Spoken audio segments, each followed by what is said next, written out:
Jésus m'a donné une raison pour vivre. Où est Dieu? Pourquoi ne se montre-t-il pas?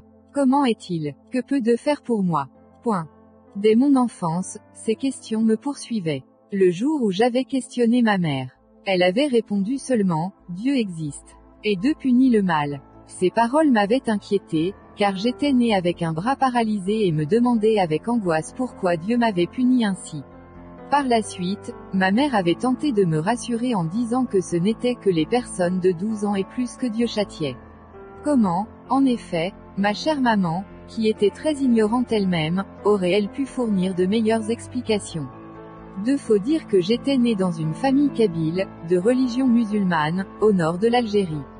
Nous étions assez pratiquants pour respecter l'Aïd, le Kébir et le Ramadan, j'avais aussi été circoncis. Donc, tout semblait en ordre du côté religion et en France, où nous étions venus habiter, nous menions aussi une vie satisfaisante du point de vue matériel. Alors pourquoi n'étais-je pas heureux? Je n'avais que 5 ans lorsque j'eus ma première crise d'épilepsie. J'en garde un souvenir particulièrement vivace et pénible. Je cueillais des fleurs dans un pré lorsque je perdis subitement connaissance et me retrouvai à l'hôpital. On me raconta plus tard que, sans l'intervention rapide d'un voisin, je serais tombé dans un fossé profond. J'en étais désormais réduit à prendre des doses répétées de médicaments. Et là, mon premier traitement devint vite inefficace. Les drogues ne guérissaient pas mon mal, c'était tout juste si elles en atténuaient les symptômes. Je me sentais très malheureux, humilié de mon état. Un jour, dans un moment de découragement extrême, j'avalais le contenu de plusieurs tubes de comprimés à la fois. Naïvement, je croyais qu'une très forte dose de médicaments pourrait me guérir d'un coup. En tout cas, je me dis, maintenant je guéris, ou je meurs. Pendant une semaine je demeurais plongé dans un coma profond, puis, lentement, je revins à la vie. J'avais compris la folie de mon acte, et j'étais prêt à affronter à nouveau mon existence, mais au plus profond de moi-même j'aspirais à une vie et à un monde meilleur, j'avais toujours soif de Dieu.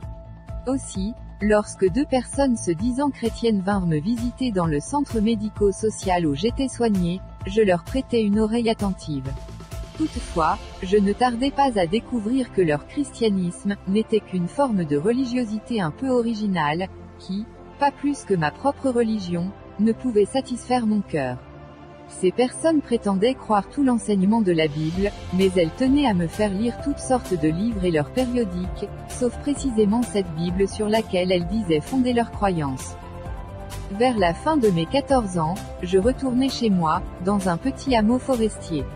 L'un des habitants de cet hameau, un musulman qui me connaissait depuis longtemps, m'apprit que son collègue de travail, un forestier, lui parlait souvent de ce qu'il appelait les choses de Dieu. Dieu aimerait sûrement discuter avec toi, dit-il. Tu devrais aller le voir.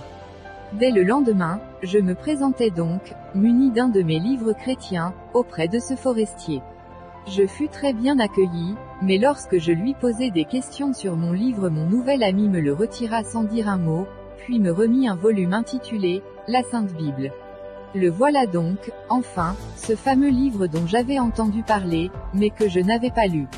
Nous discutâmes pendant plus de 3 heures, je fus retenu à dîner, puis je retournai chez moi, serrant sous le bras la précieuse Bible, que mon hôte m'avait offerte, après y avoir inscrit ce texte, « Si quelqu'un est en Christ, il est une nouvelle créature.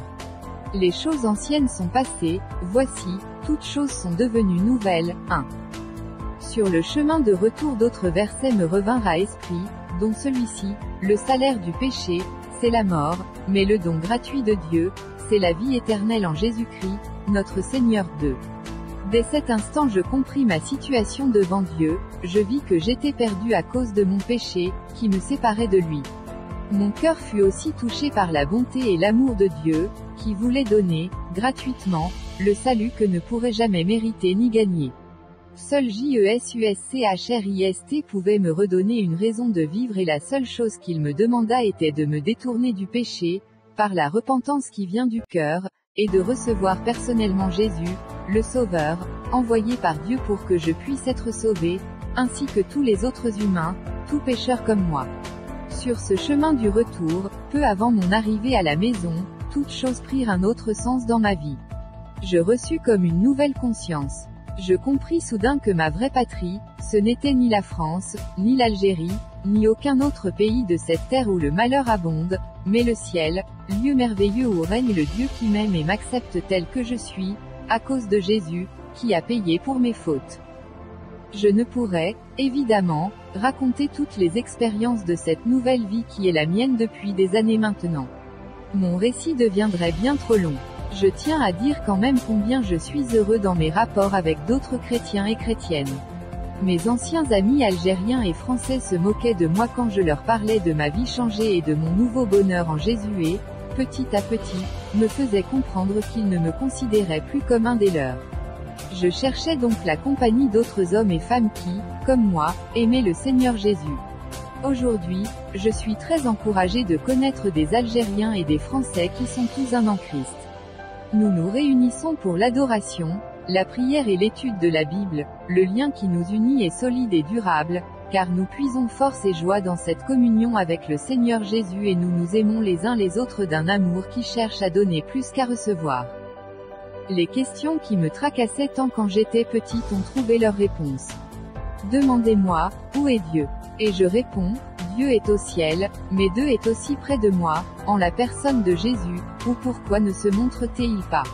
Je dis, parce que le péché met une barrière entre Dieu et les hommes pécheurs, mais Dieu se laisse trouver par tous ceux qui le cherchent sincèrement. Dieu s'est révélé à mon cœur par Jésus, et y habite pour toujours par son esprit. Et si vous voulez savoir ce qu'il peut faire pour vous, j'affirme avec une pleine conviction, Dieu m'a sauvé et changé, Dieu a fait de moi un être nouveau, il conduit ma vie, il me rend heureux. Voilà ce qu'il peut et veut faire pour vous aussi. Que faut-il de plus? Amen monsieur. 1. La Bible, deuxième épître aux Corinthiens chapitre 5, verset 17. 2. La Bible, deuxième épître aux Romains, chapitre 6, verset 23.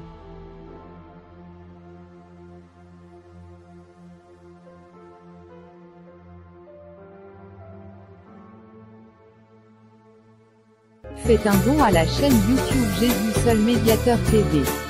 Faites un don à la chaîne YouTube Jésus Seul Médiateur TV. Faites un don à la chaîne YouTube Jésus Seul Médiateur TV. Faites un don à la chaîne YouTube Jésus Seul Médiateur TV. Faites un don à la chaîne YouTube Jésus Seul Médiateur TV. Faites un don à la chaîne YouTube Jésus Seul Médiateur TV. Faites un don à la chaîne YouTube Jésus Seul Médiateur TV. Faites un don à la chaîne YouTube Jésus Seul Médiateur TV. Faites un don à la chaîne YouTube Jésus Seul Médiateur TV. Faites un don à la chaîne YouTube Jésus Seul Médiateur TV. Faites un don à la chaîne YouTube Jésus Seul Médiateur TV. Faites un don à la chaîne YouTube Jésus Seul Médiateur TV.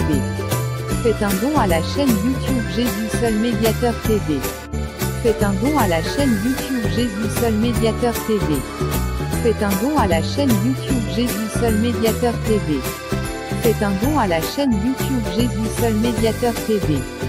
Faites un don à la chaîne YouTube Jésus Seul Médiateur TV. Faites un don à la chaîne YouTube Jésus Seul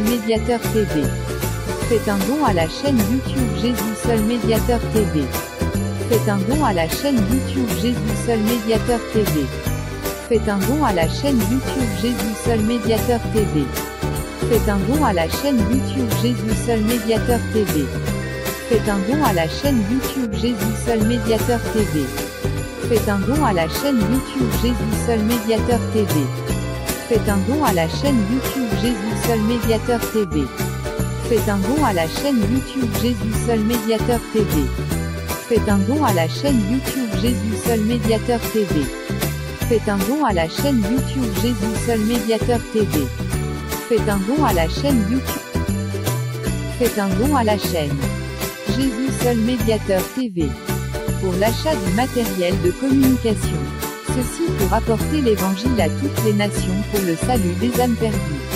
Livre orange Matthieu 28/19-20. Voici les moyens par lesquels vous pouvez faire vos dons et Dieu vous bénira, ce Western Union. Ce monogramme. Livre orange Ecclésiaste 11/1. Appel entrant notre contact WhatsApp, plus 225 07 67 93 70 42. Faites un don à la chaîne Jésus Seul Médiateur TV. Pour l'achat du matériel de communication. ceci pour apporter l'évangile à toutes les nations pour le salut des âmes perdues. Livre orange Matthieu 28/19-20. Voici les moyens par lesquels vous pouvez faire vos dons et Dieu vous bénira. Que Western Union. Ce monégramme. Livre orange Ecclésiaste 11/1. Appel entrant notre contact